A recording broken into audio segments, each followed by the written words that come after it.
प्रिय विद्यार्थियों, पूर्व की वीडियो में हमने मैकियावेली के बारे में पढ़ा था कि उनकी कौन कौन सी रचनाएं थी और मैकियावेली को अपने युग का शिशु क्यों कहा जाता है। आज हम पढ़ेंगे कि मैकियावेली ने मानव स्वभाव के बारे में क्या कंसेप्ट दिया था, conception of human nature. Machiavelli ने अपने प्रसिद्ध ग्रंथ प्रिंस तथा डिस्कोर्सेस में मानव प्रकृति तथा स्वभाव संबंधी विचारों का वर्णन किया है।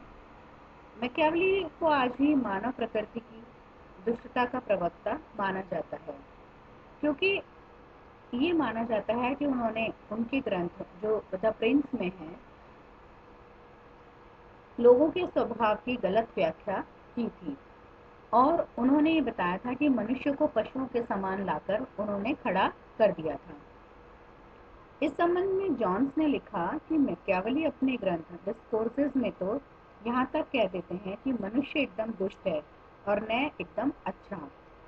उन्होंने मानव स्वभाव के बारे में दिए गए विचारों में एक कॉम्प्लेक्शन जटिलता उत्पन्न कर दी है। मैकियावेली मानव को अपनी प्रकृति से ही पापी एवं अनैतिक प्राणी स्वीकार करता है।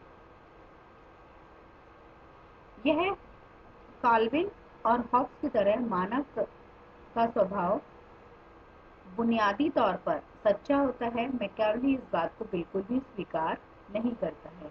उसका मानना था कि मनुष्य कमजोरियों, मूर्खता और दुष्टता का एक विचित्र मिश्रण है और उसे धोखे में रखा जाना चाहिए, उस पर शासन किया जाना चाहिए।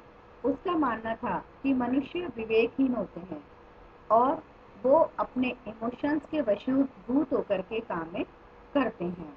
हॉब्स की तरह उसका ये भी मानना था कि मनुष्य स्वभाव से दुष्ट और स्वार्थी व्यक्ति होता है। स्वार्थ और अहम मानव व्यवहार की दो प्रेरणा शक्तियां होती हैं। मनुष्य कृतघ्न, चंचल प्रवृत्ति वाला होता है, धोखेबाज होता है, कायर और लोभी होता है और वह तभी अच्छा काम करता है जब उसमें उसका कोई स्वार्थ निहित होता है।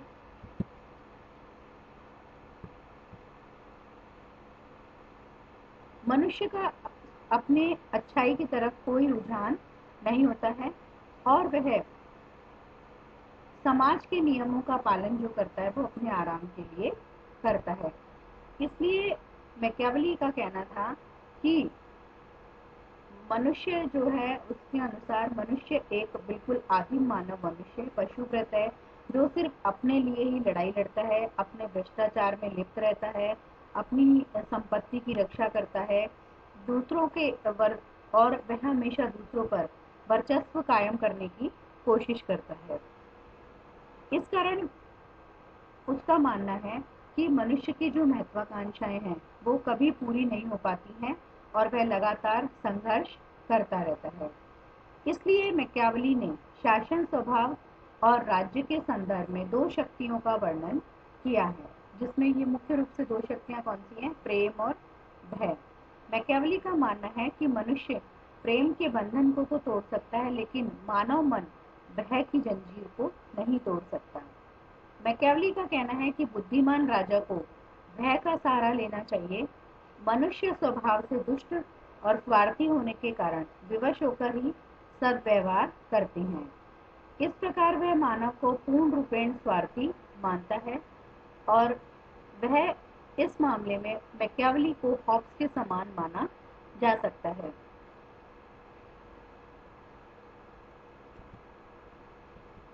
मैकियावेली के मानव संबंधी विचारों से कुछ विशेषताएं यहाँ पर उभर कर आती हैं, जिनमें मुख्य रूप से ये है कि मैकियावेली के अनुसार मनुष्य पूर्ण रूप से आत्मकेंद्रित, लोभी और स्वार्थी है। वह सदैव अपने हित को पूरी करने के लिए सोचता रहता है, दूसरों के बारे में वह कभी भी नहीं सोचता है। मानव प्रकृति में जो लगातार जो भय और प्रेम है वो हमेशा एक दूसरे में भय उत्पन्न करने की क्षमता रखता है और वो मानता है कि भय ऐसी चीज है जिसके कारण एक व्यक्ति दूसरे व्यक्ति से डरता है। इसी तरह से जो धन के प्रति आकर्षण है वो भी संघर्ष पैदा करता है और व्यक्ति अधिक से अधिक क्या होते हैं, धन प्राप्त करना चाहता है, चाहे वो किसी भी तरीके से और किसी भी कारण से हो। मैकियावेली का मानना था कि व्यक्ति अपने पिता के हत्यारे को माफ कर सकता है, अपनी संपत्ति छीनने वाले को नहीं। ये कोटेशन है बहुत इम्पोर्टेंट कि मैकियावेली अपने पिता के हत्यारे को क्षमा कर सकता है, लेकिन अपनी जो संपत्ति के छीनने वाले को नहीं कर सकता।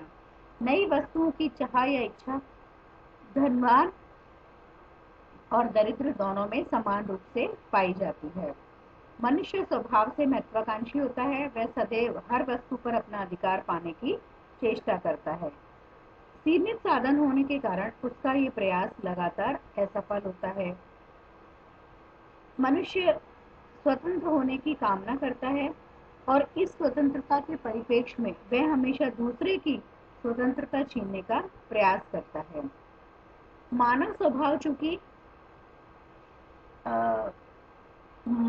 मैकियावेली ने मानव स्वभाव को ये माना कि मनुष्य जो है, मैकियावेली के अनुसार मानव का स्वभाव शंकालु दृष्टि का है, लड़ाकू प्रवृत्ति का है, जिस पर कोई भी समाज का कोई नियंत्रण नहीं है, और वो होब्स के समान व्यक्ति को नैतिकता विहीन मानता है। तो इस कारण हम कुछ निष्कर्ष यहाँ निकाल सकते हैं कि मैकियावेली के अनुसार मनुष्य जन्म से ही स्वार्थी, धर्म की उपेक्षा करने वाला, पाप की ओर प्रवृत्त माना गया है। और मैकियावेली के अनुसार मनुष्य साधारण रूप से समाज के लिए कोई कार्य नहीं करता है, वह बहुत अधिक विवश किए जाने पर ही बिना इच्छा के काम करता है। धर्म का संबंध मानव के व्यावहारिक जीवन से होता है और राजनीतिक जीवन से नहीं होता है। मैकियावेली का मानना है कि नैतिकता तथा परामर्श की भावना मनुष्य को क्रियाशील नहीं बनाती, बल्कि भय तथा स्वार्थ की भावना उसे क्रियाशील बनाती है। अतः शासक को सर्वगुण शक्ति संपन्न होना चाहिए ताकि प्रजा को सुरक्षा व शांति प्रदान कर सके। जनता शक्ति के अस्त्र को ही समझती है और उसमें नैतिकता तथा परामर्श की भावना कहीं भी दिखाई नहीं देती है। मैकियावेली के अनुसार कि नैतिकता द्वारा समाज में व्याप्त अराजकता को नहीं मिटाया जा सकता है, इसलिए वो मानते थे कि राजनीति में नैतिकता या धर्म का कोई भी स्थान नहीं है। इसलिए उन्होंने ये स्पष्ट कर दिया कि राजनीति में नैतिकता और धर्म गठबंधन अव्यावहारिक और हास्यास्पद होता है, जिसका कोई वजूद नहीं होता है। इसलिए मैकियावेली की जो राजनीति शास्त्र को एक महत्वपूर्ण देन विश्लेषक ये मानते हैं कि उसने राजनीति और धर्म व नैतिकता का पृथक्करण कर दिया गया है। मतलब राजनीति को अलग रखा गया है, धर्म और नैतिकता को पूरी तरह से अलग रख के देखा गया है। दूसरा इसमें पॉइंट आता है कि राज्य एक स्वाभाविक संस्था नहीं है। मैकियावेली के अनुसार राज्य का उद्भव एक आकस्मिक घटना है, सुरक्षा की मांग को पूरा करने के लिए ही इसका प्रादुर्भाव हुआ है। मानव एक असामाजिक, निर्बल तथा अकुशल प्राणी है। जीवन तथा संपत्ति सुरक्षा तथा दूसरों के आक्रमणों से बचने के लिए शासन का उदय हुआ है। राज्य सत्ता के अभाव में मानव को सुरक्षा संभव नहीं है। अरस्तु की तरह राज्य को वह स्वाभाविक संस्था नहीं मानता है। इसलिए मैकियावेली के मानव स्वभाव के अध्ययन से हम ये बात कह सकते हैं कि राज्य एक आकस्मिक घटना है, मतलब कि वह मनुष्य के सद्गुण के लिए अस्तित्व में नहीं आया है। तीसरी बात उन्होंने कही कि मानव स्वभाव अपरिवर्तनीय है, यानी कि व्यक्ति में सद्गुण नाम की कोई वस्तु नहीं है, जिसे कि वह मैकियावेली के अनुसार मनुष्य केवल स्वार्थी है, उसमें कोई भी गुण नहीं है, वह दोषों से भरा हुआ है और उसकी जो बुराइयां हैं वो किसी के द्वारा भी नहीं हटाई जा सकती है। मनुष्य को केवल दमन या शक्ति के द्वारा ही नियंत्रित किया जा सकता है। मैकियावेली के अनुसार जो राज्य का लक्ष्य है वो भौतिक संपदा है। उसका मानना है कि भौतिक संपदा की इच्छा का मुख्य मकसद मानवीय क्रिया के पीछे हाथ होता है। वह अरस्तु, प्लेटो तथा मध्ययुगीन विचारकों के इन विचारकों का खंडन करता है कि राज्य का उद्देश्य व्यक्ति को सद्गुणी बनाता है। क्योंकि जहाँ ये लोग ये समझते थे कि राज्य का अस्तित्व मनुष्य के सद्गुण जीवन के लिए है, राज्य का प्रारंभ तथा अंत मनुष्य के लिए होता है, जबकि मैकियावेली ऐसा बिल्कुल भी नहीं मानते थे। और राजा के गुणों के बारे में भी मैकियावेली ने बताया कि मनुष्य को स्वार्थी, लोभी और कपटी मानते हुए उस पर नियंत्रण के लिए एक निरंकुश राजा या शासक की अनिवार्यता को मैकियावेली ने सही माना है। वह शासक में कठोरता, बर्बरता तथा निर्ममता जैसी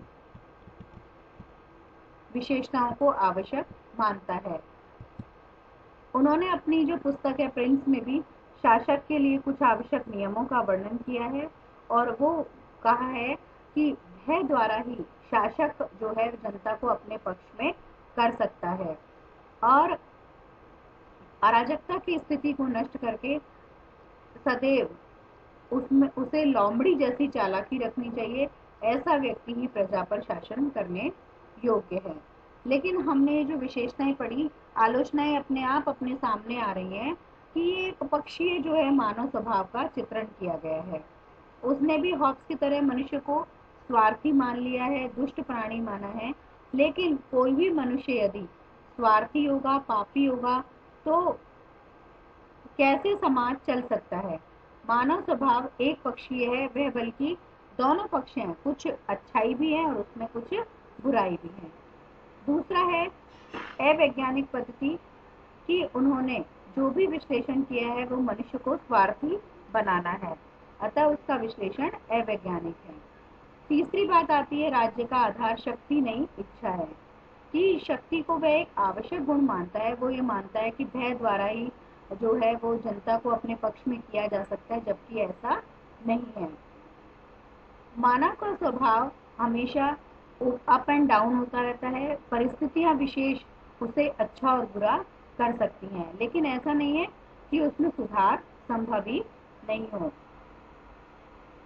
तो इस तरह से जो मानवीय स्वभाव है वो ये निष्कर्ष निकलता है कि जो मानव है वो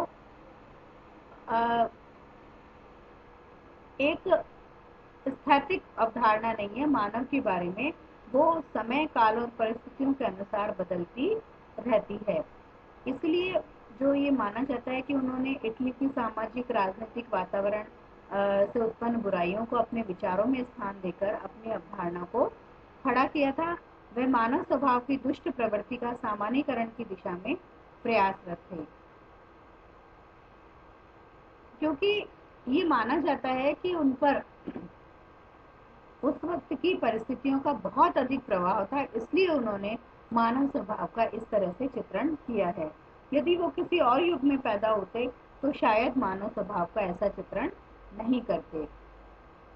और उन्होंने जो है मानव स्वभाव का जो विचार है तत्कालीन वातावरण का लेखा जोखा प्रस्तुत करता है, इसीलिए जो प्रिंस है उनकी राजनीतिक चिंतन के इतिहास में महत्वपूर्ण देन मानी जा सकती है। धन्यवाद।